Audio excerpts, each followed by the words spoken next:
don't profess to have the answers. I'm just here to ask questions. Welcome to the Offshoot. I'm the host, Sean Nelson. I started this podcast a little more than 2 years ago, almost 3 years ago, with the idea that we should be advocating for making Black Americans and Native Americans a protected class of people. Now, this is an idea that's not new. I first had inklings of this idea when I was an undergrad at the University of South Carolina in Columbia. When I started out in journalism, I had this possibly naive idea that I can work to bring the races together, the different ethnicities and cultures together by writing about real people, real stories, listening to what they have to say about what's going on in their lives. Then, of course, reality hit me. I experienced some racism myself as a young man in undergrad. I recall one afternoon on the campus, I was having dinner with some friends of mine. And at this particular time, there were three white men, young men who were friends of mine. They're all friends of mine to this very, very day.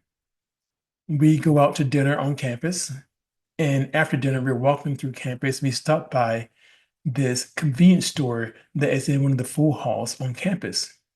We walk through this little convenience store, maybe for like 2 minutes.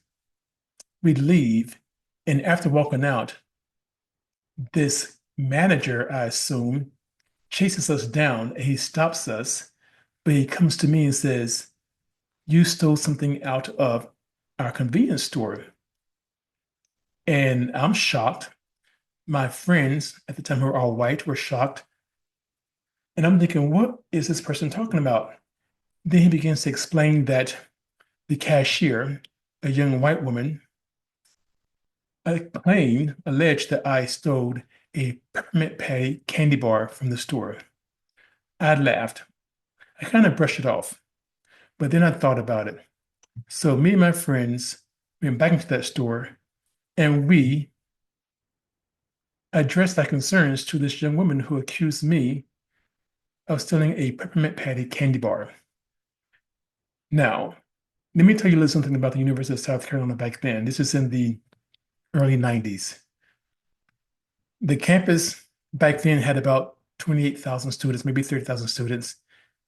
Again, very, very, very white.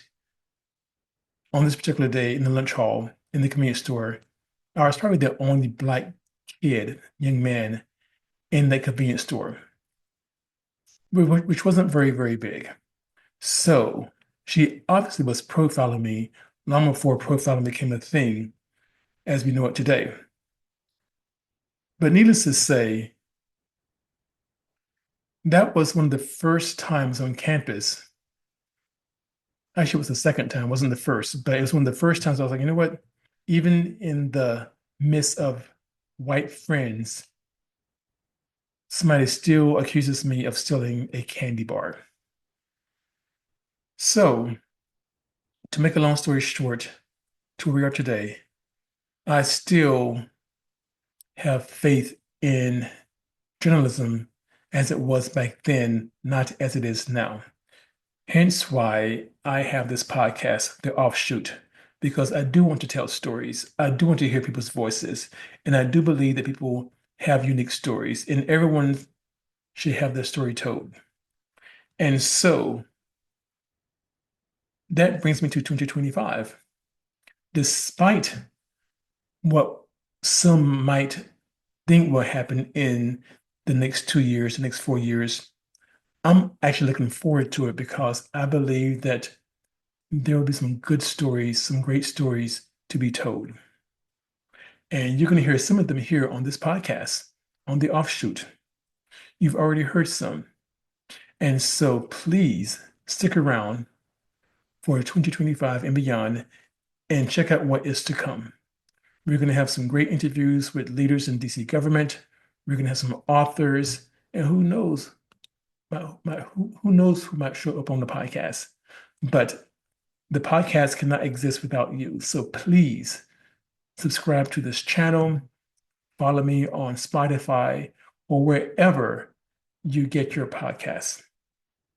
Thank you so much for listening. And let's get some real stories out there, some real journalism. Let's hear from the real people out there and what they're saying about what's really going on in their lives and how they came to be where they are. The Offshoot. I don't profess to have the answers. I'm just here to ask questions.